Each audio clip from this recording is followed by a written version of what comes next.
Buenas noches, este es nuestro avance de la historia clínica multidimensional, de la cual tenemos a hacer el reporte de caso. Nosotros somos el grupo número 4, está conformado por María Juliana Barrera, Víctor Rogerio Urbano, Kevin David Cañizales, César Augusto Gutiérrez, Juan José Marín Morales, Liana Daniela López Naranjo, Keila Melissa Pérez. Siguiente.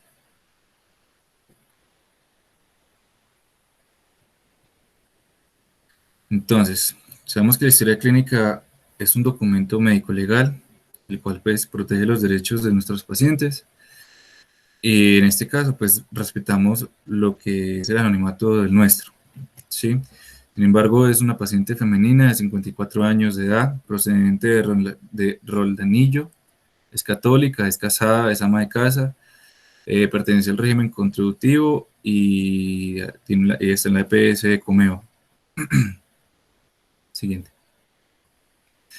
Como motivo de consulta, pues tenemos que es un control de hipertiroidismo en la enfermedad actual. Es un paciente femenino de 54 años de edad que consulta al servicio de urgencias por presentar un cuadro clínico de 6 meses de evolución consistente en palpitaciones, taquicardia acompañada de depresión, mareos, náuseas, uñas quebradizas, edema palpebral y cefaleas sin acompañantes ni atenuantes. Refiere ser diagnosticada desde 2014 por hipertiroidismo y fue tratada con metimazol 5 miligramos 3 veces al día y propanolol 40 miligramos. Siguiente. En datos positivos y datos importantes tenemos que ella refiere malestar general, astenia, anemia y pues también nega hiporexia y diaforesis. Siguiente.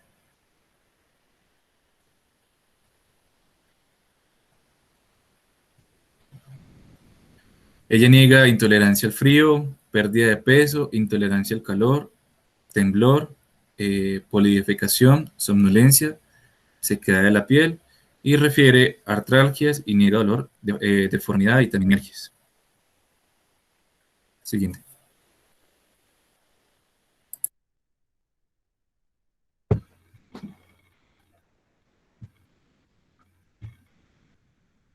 Ahora vamos a hablar de los antecedentes personales de la paciente. Primero empezamos con los patológicos. Ella tiene un hipertiroidismo diagnosticado desde el 2014.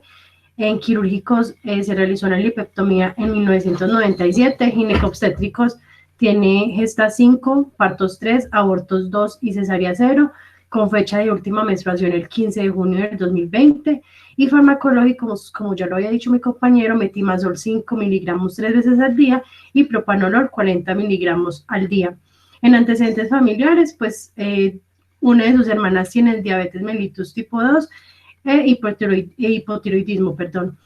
Y su segunda hermana tiene un antecedente de cáncer de cervix, que es muy importante. En cuanto a la madre, pues ella tiene hipertensión arterial y su padre también era hipertenso y falleció por insuficiencia cardíaca congestiva.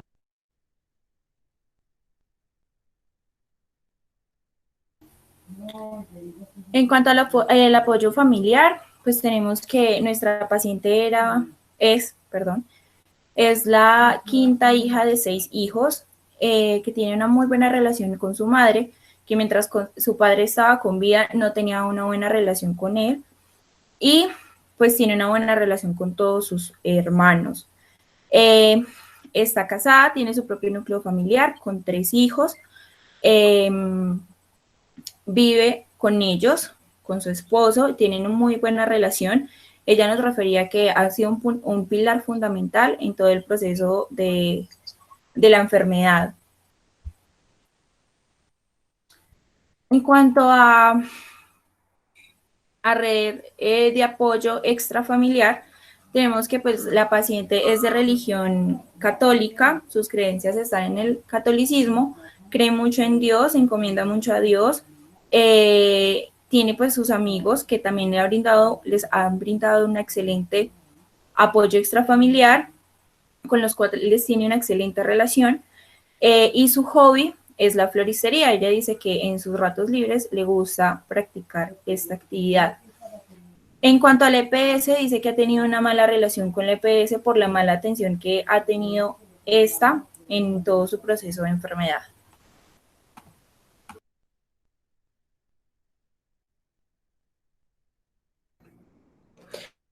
Bueno, ahora continuando en cuanto al examen físico, entonces tenemos los signos vitales que encontramos en la paciente, que es una tensión arterial de 120/81, una frecuencia cardíaca de 85 latidos por minuto, una frecuencia respiratoria de 16 respiraciones por minuto, temperatura de 36.5 y saturación de 98%.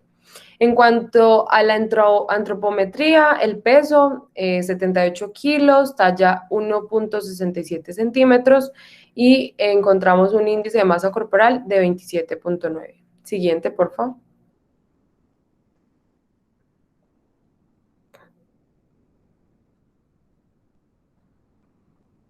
Bueno, en la inspección general tenemos una paciente femenina en edad adulta cuya edad aparente concuerda con la real, en buen estado general, con aparente buen estado nutricional, biotipo brevilíneo, orientada en tiempo, lugar, espacio y persona, afebril, colaboradora ante la entrevista, sin alteración en la marcha y sin movimientos anormales.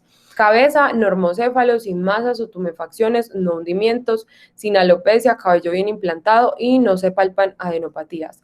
Ojos simétricos, cejas y pestañas sin alteraciones, no hay ptosis palpebral, conjuntivas rosadas, escleras no ictéricas, córnea e iris normales, pupilas isométricas y no se observan oftalmopatías. Siguiente, por favor. Bueno, oídos simétricos, pabellón auricular normoimplantado, sin alteraciones aparentes a la otoscopía, se observa membrana timpánica íntegra, no zonas de dolor, ni se observan adenopatías. En la nariz simétrica, tabique sin desviaciones, narina permeable, mucosas húmedas y rosadas, no epistaxis, no hay dolor al palpar senos paranasales.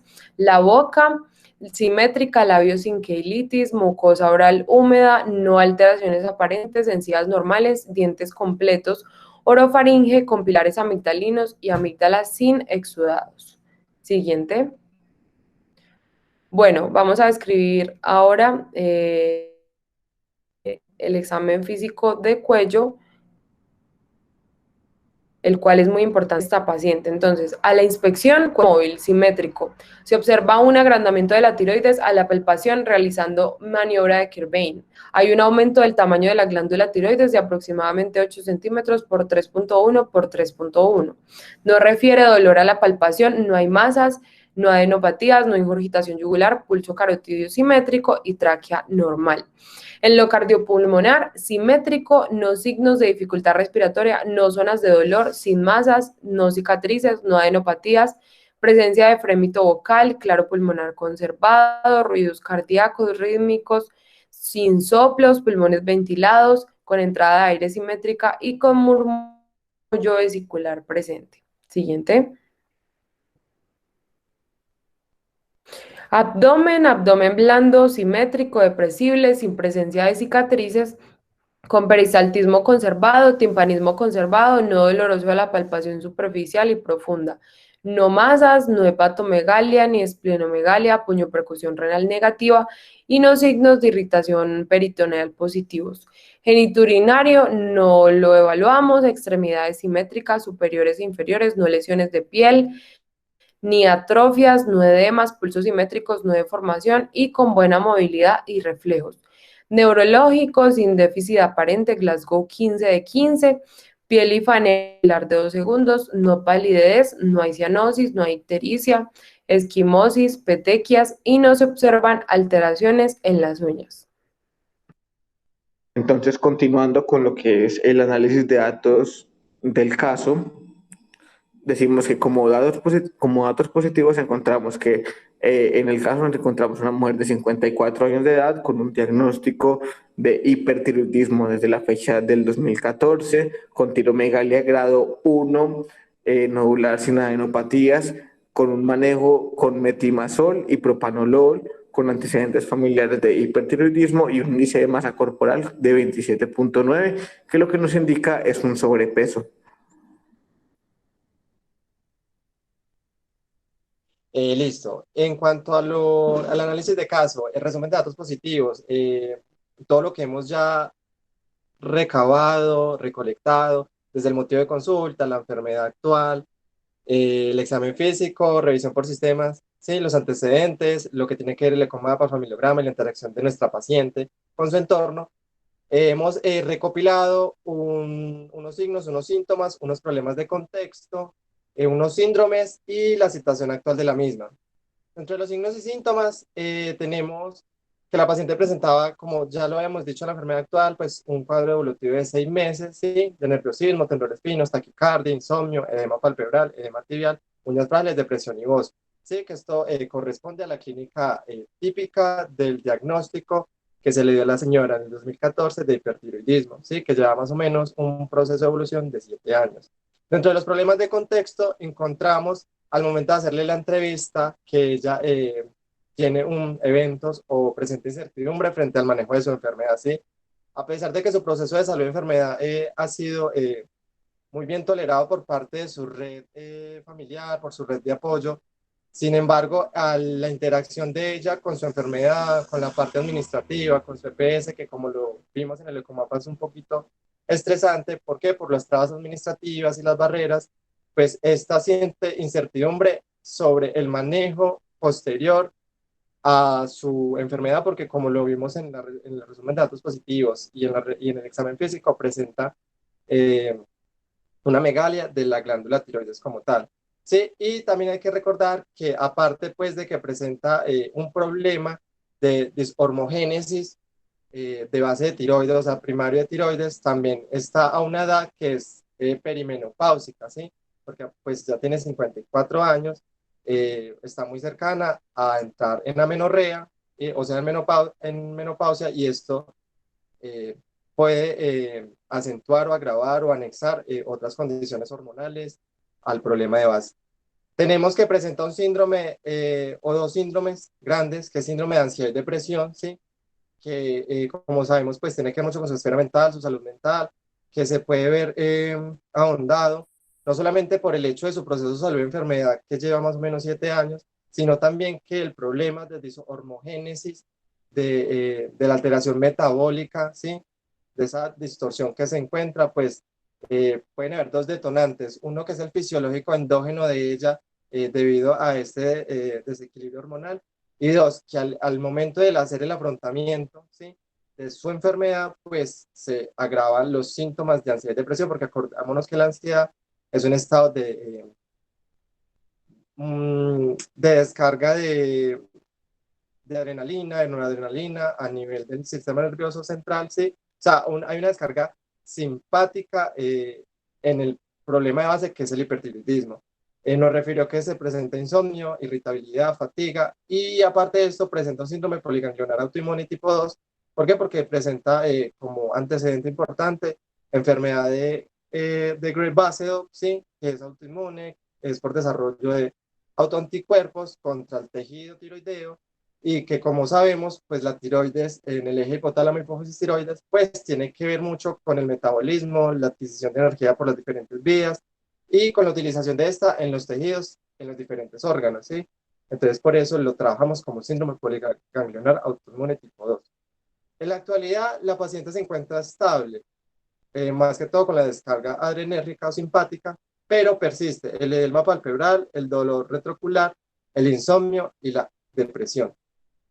Siguiente, por favor.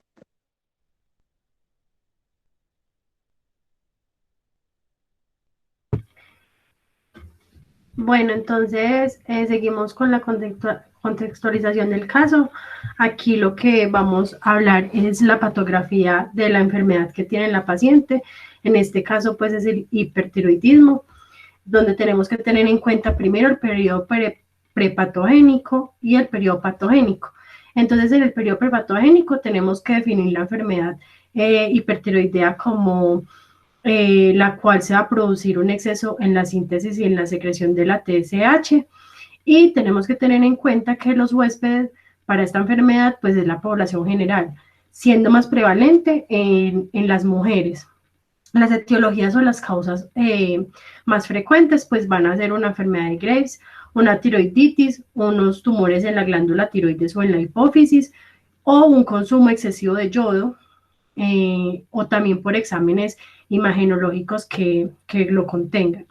En el periodo prepatogénico, pues vamos a llevar una secuencia. Primero tenemos que mirar los cambios tisulares de la paciente, en donde primero se ve que pues, se puede notar la piel caliente o enrojecida, intolerancia al calor, que es un signo muy frecuente en los pacientes con hipertiroidismo.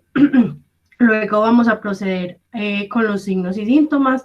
Los más frecuentes pues son casi todos los que presenta la paciente: fatiga, pérdida del cabello, hipertensión, exospasmos, pérdida de peso, nerviosismo, ansiedad, náuseas, vómitos, aumento en el apetito, sudoración, disnea, taquicardia, problemas del sueño, problemas menstruales, temblores y debilidad.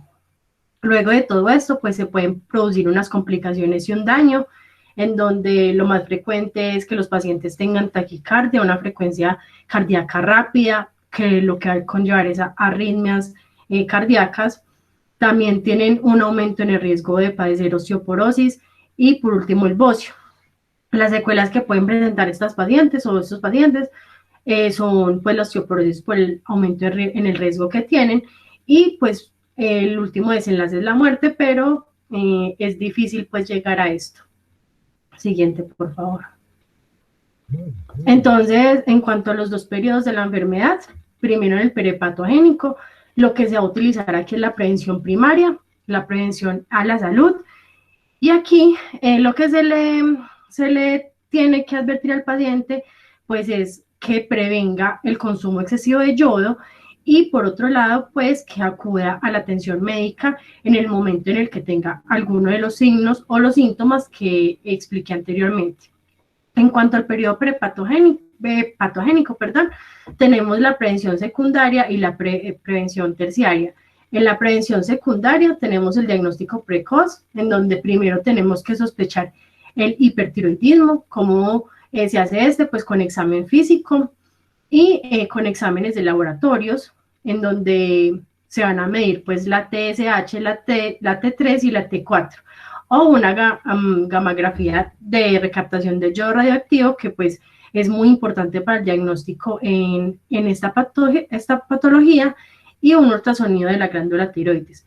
También se le tiene que brindar un tratamiento oportuno al momento del diagnóstico al paciente, en donde lo que se van a utilizar son medicamentos antitiroideos como el metimazol, que ya la paciente lo está utilizando, y betabloqueadores como el propanolol. Y en cuanto a la limitación del daño, entonces lo que se va a ver es brindarle al paciente pues yodo radioactivo o tiroidectomía.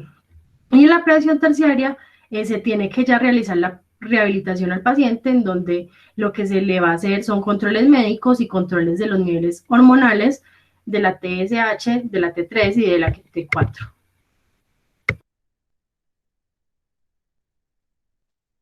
Listo, entonces para el abordaje pues, del caso, el análisis de caso, tenemos que hacer como la comprensión de la situación orgánica, ¿sí?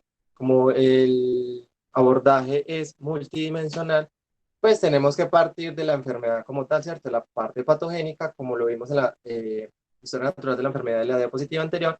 Aquí vamos a hablar sobre la comprensión de la situación orgánica, es decir, sobre la fisiopatología de la molestia o el padecimiento de nuestra paciente. Entonces, como vemos en la imagen a la izquierda, pues tenemos el eje central, que es el eje hipotálamo hipófisis tiroides, ¿sí? Que es el que está produciéndose ese dishormogénesis o ese trastorno que nos está dando como resultado, pues, el hipertiroidismo. Como vemos, hay dos sistemas, que es el feedback positivo y el feedback negativo. El positivo es el que es la eferencia o la respuesta de la parte central del hipotálamo hacia la hipófisis y por último la tiroides. ¿Para qué? Para que se secrete TRH o la hormona precursora de tironina, la TSH, que es la hormona estimulante de la tiroides, y por último pues la producción de T4 que es una prohormona que luego se metaboliza, el yodo la organifica y el tejido o la parte periférica de los tejidos pues se convierte en T3, ¿sí? Que cuando es hasta niveles idóneos, entonces se da un feedback negativo, es decir, de la parte de la tiroides hacia la hipófisis y hacia el hipotálamo para frenar la síntesis o la estimulación de producción de la misma, ¿sí? En esto que nos va a dar este dishormogénesis o trastorno, pues como ya lo vemos que tiene un hipertiroidismo que presenta un bocio, ¿sí? O nódulos en la tiroides, es decir, está agrandada y por tanto eso es un síntoma de que está sobreestimulada. Entonces, ¿qué vemos en la bioquímica o en los paraclínicos que lo vamos a ver posteriormente? Pues una TSH baja, pero por el contrario, una T3 y una T4 muy elevada, ¿sí? ¿Por qué? Porque se está produciendo a nivel de la tiroides muchas de estas hormonas. Entonces, ¿qué es lo que el feedback negativo que lo que hace? Pues suprime la producción de TSH. ¿Por qué? Porque está testeando de que hay mucha T3 y T4, pero resulta que esta producción no está siendo orquestada a nivel central ni por el hipotálamo, ni por la hipófisis, sino directamente por la tiroides. ¿Por qué? Porque hay una reacción autoinmune, porque hay un daño en el tejido, hay una estimulación sobreagregada y por tanto hipertrofia del mismo, entonces está produciendo en exceso T3 y T4, lo que nos lleva a un estado de hipercatabolismo, una descarga adrenérgica mayor, el simpático pues disparado, entonces vamos a ver diferentes cambios, por ejemplo, a nivel del sistema nervioso central, nerviosismo, irritabilidad, ansiedad, depresión, ¿sí? Estoftalmos, el bocio, ¿sí? El bocio que es como una complicación de un hipertiroidismo a largo plazo que no ha sido tratado, ¿por qué? Por hipertrofia de la misma, de la glándula, porque no fue diagnosticado, entonces por tanto pues llegó a este punto. Al nivel cardíaco, taquicardia, arritmias, hipertensión arterial, en los músculos, pues debilidad muscular por lo mismo, porque como sabemos, pues las tiroides participan en todos los procesos de metabolismo, de adquisición de energía por las diferentes vías, por la glucólisis, proteólisis, lipólisis y demás. A nivel gastrointestinal, importante, aumento pues, de la diarrea, aumento del apetito, disminución del peso, pérdida de peso, el temblor fino, ¿sí? Que tiene que ver también con la parte motora, pero pues a nivel del sistema nervioso central, piel húmeda y caliente.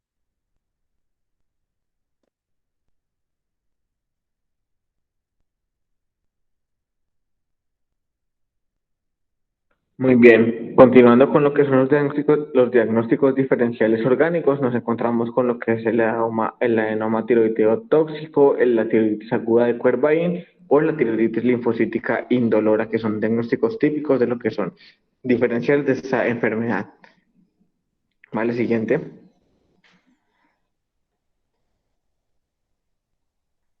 Bueno, en cuanto al impacto de la funcionalidad de lo que es el paciente, decimos que orgánicamente los síntomas derivados de la enfermedad, como lo que son los temblores finos, la taquicardia, el insomnio o la caída del cabello o incluso las uñas frágiles, fueron los que llevaron a la paciente a consultar a un profesional, ¿cierto? Son los de primera medida para que la paciente pues tome alerta, para que consulte o solicite ayuda. En segunda medida, la actividad física que realizaba la paciente cotidianamente se vio levemente afectada, pues ya que la sintomatología no le permitía realizar algunas funciones con facilidad, ¿cierto? Ya que le quitaba pues su energía o su tiempo de disponibilidad para estas tareas. Pero pues uno de los ambientes, a pesar de esta afectación que no se había afectado, fue su rol autoritario dentro del núcleo familiar, ya que a pesar de estas limitaciones, pues la paciente continuaba pues manteniendo su rol de autoridad en lo que era un contexto familiar inmediato o mediato. Siguiente, por favor.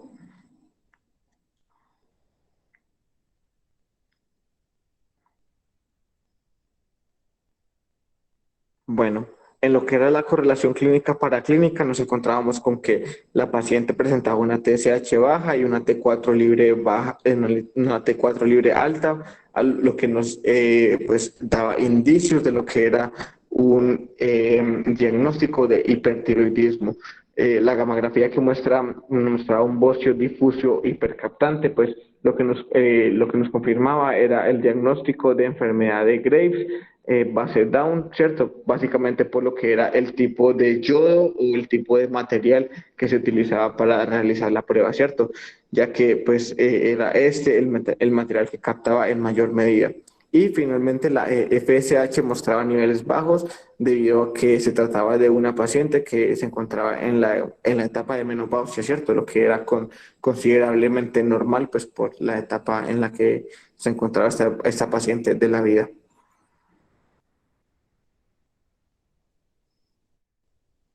Siguiente. Bueno, continuando con lo que es el proceso diagnóstico, voy a seguir con las leyes diagnósticas. Entonces, la primera es la ley de lo más frecuente. Es quizás una de las que debe ser más aplicada en nuestra práctica clínica.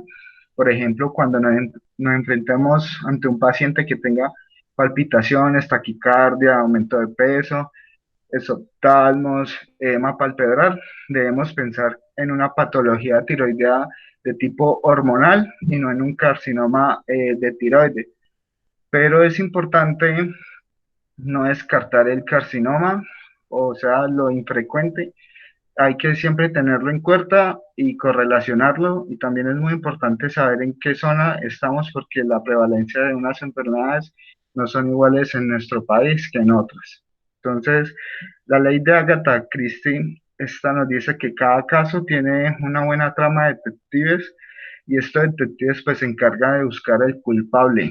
Entonces, ¿mediante qué? Mediante un pensamiento lógico-deductivo, también utilizando lo que es el sentido común, la sutileza y la imaginación.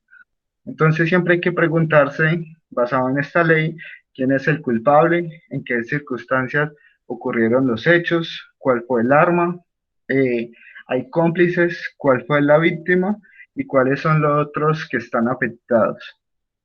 Siguiente, por favor. Bueno, entonces siguiendo con la ley de Agatha Christie, entonces la víctima en su parte orgánica, pues tenemos claro que es la tiroides, pero en su parte biodimensional, pues la paciente que es la que sufre la dolencia. El culpable, pues son las altas concentraciones de hormona tiroidea, ya es por su enfermedad de base, el abandono de medicamentos, ya que se le exacerba los síntomas pues, de su enfermedad. Los cómplices, pues tenemos que la depresión es uno de los factores que afecta a nuestra paciente, en el cual está la que conlleva el abandono de los medicamentos y a su vez, pues las reconsultas por su descompensación. Y pues la herencia que ya las predispone de manera primaria.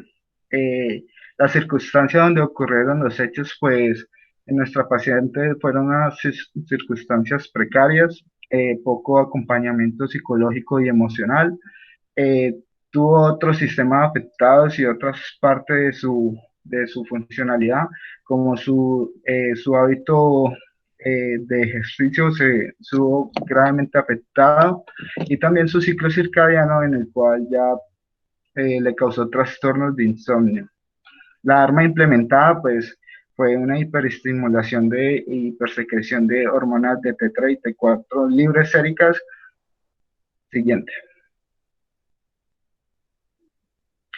Bueno, siguiendo con lo de las leyes diagnósticas, tenemos la ley de la parsimonia, que cuando un paciente presenta un conjunto de síntomas, lo más probable y lógico de pensar es que haya una noxa que los ocasiones todos, o sea, hay que correlacionarlos. En nuestros pacientes que presentan exoptalmos, aumento de peso, edema palpebral, temblores, pues nos lleva a pensar como la enfermedad de Graves, altas concentraciones séricas de hormona tiroidea o pensar en una tiroiditis de Hashimoto. La ley de la prioridad implica que cuando existe más de un diagnóstico diferencial, se debe pensar en descartar los de más urgencia y peligro para el paciente. Entonces, por ejemplo, en nuestro paciente, si presenta unas palpitaciones, pues la prioridad es descartar una enfermedad coronaria y no por que se haya descompensado de sí de su enfermedad base de hipertiroidismo. Siguiente. Bueno, entonces, teniendo en cuenta eso de la ley de lo más frecuente en nuestra zona y asociando los datos de nuestro paciente, entonces podemos pensar que tiene un hipertiroidismo a causa de una enfermedad de Graves, trastorno autoinmunitario. De la ley de la prioridad podemos, en nuestra paciente es importante descartar un tumor tiroideo. Y pensando en la ley de la parsimonia, pues este conjunto de signos y síntomas, tenemos que pensar que el hipertiroidismo de nuestra paciente puede ser o por una enfermedad de Graves o altas concentraciones séricas de hormona tiroidea ya de forma secundaria. Siguiente. Dentro del tratamiento que se le ofreció a la paciente, ¿cierto? En su proceso de salud de enfermedad, de diagnóstico de hipertiroidismo, pues sencillamente se le decidió el tratamiento tradicional, que es el farmacológico, como ya lo hemos hablado en los antecedentes farmacológicos. Está siendo tratada con metimazol, tabletas por 5 miligramos cada 8 horas, ¿sí? Y propanolol, tabletas por 40 miligramos por día. Como sabemos, pues esto con el fin de tratar de compensar el proceso de deshormogénesis que se está dando, ¿sí? Suprimiendo la producción de la misma metimazol, y el propanolol, pues para ayudar con el temblor fino, con la taquicardia, la sudoración, o sea, con la parte adrenérgica, ¿sí? Es decir, como un soporte o un tratamiento sintomático como consecuencia del problema hormonal que presenta nuestra paciente de base. Siguiente, por favor. Luego, después de haber, cierto, hablado sobre la parte pues, de resumen de datos positivos, del análisis de caso, llegamos a un resumen diagnóstico, ¿sí? Que tenemos desde lo general a lo particular, la parte sindrómica, ¿sí? En el cual hay pues una afectación hormonal o síndrome poliglandular autoinmune tipo 2, como ya lo hemos dicho anteriormente, no solamente por los antecedentes familiares de hipotiroidismo de la hermana, de diabetes mellitus tipo 2, sino también por desarrollo del hipertiroidismo y la afectación en los diferentes tejidos, y por ende, pues una deshormogénesis o desnivel del metabolismo, de adquisición de energía y de utilización de en los tejidos. Como sabemos, todo maneja un feedback, y que si en el eje hipotálamo hipófisis tiroides comienza a haber alguna alteración, pues esta va a afectar de cierta manera el resto de sistema endocrino de la paciente a largo plazo.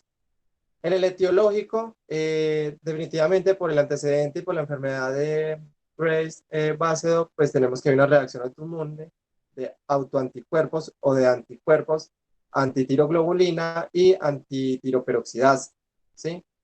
Que lo que hace es que los anticuerpos contra estos receptores, estas enzimas, pues ocasiona un problema de yodificación, de organificación del mismo, y por ende, pues como el desnivel o el desbalance entre la expresión de receptores y la producción de T4,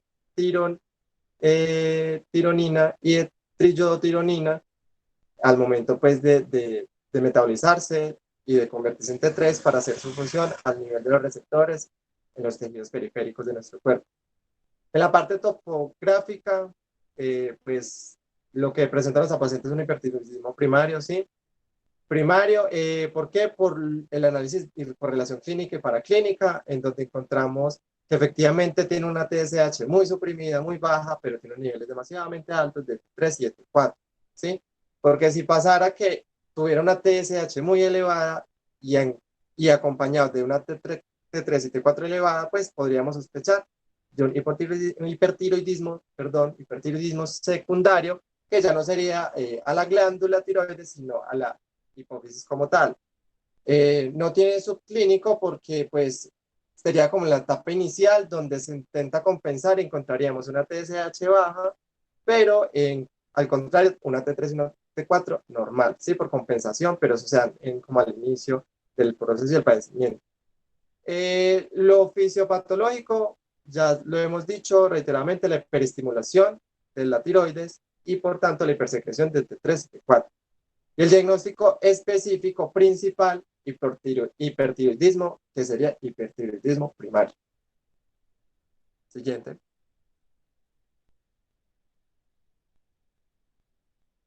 Listo. Entonces, en el plan integral de manejo propuesto, ¿sí? Como sabemos, pues nuestra paciente ha tenido una larga trayectoria, un poco más de 7 años, pues padeciendo o viviendo su proceso de hipertiroidismo. Hemos decidido un manejo integral, holístico, recordando que es que no solamente la enfermedad, ¿sí? Sino que también es el ser, es la persona, son sus esferas, la parte mental, el cuerpo. Entonces decimos como dos polos, una parte farmacológica que es indispensable, o sea, no podemos dejarlo a un lado, pero complementarlo con la parte no farmacológica.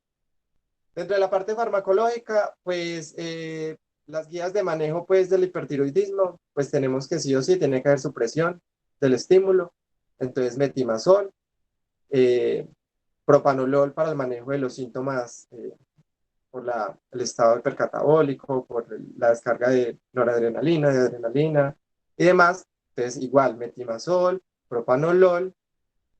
Le anexaríamos un inhibidor de recaptación de serotonina, selectivo de serotonina, también puede ser dual, o sea, de recaptación no solamente de serotonina, sino de noradrenalina, que sería una buena opción, o la fluoxetina o duloxetina. En este caso, pues, inicialmente para el manejo de la ansiedad, la depresión y demás, pues se prefiere lo que tiene que ver con la fluoxetina, 20 miligramos por día, para el manejo de la misma. ¿Por qué? Porque o es de base que la paciente presentaba ansiedad y depresión y nunca fue diagnosticada, o fue el detonante, el problema de dishormogénesis o hipertiroidismo no tratado y que pues después de 6 meses de presentar esa sintomatología, pues consultó, se diagnosticó y llevó un manejo de 7 años, porque como sabemos, la dolencia de la paciente no solamente tiene que ver con el proceso de salud-enfermedad, sino con lo que lo acompaña. Y en este caso, vemos que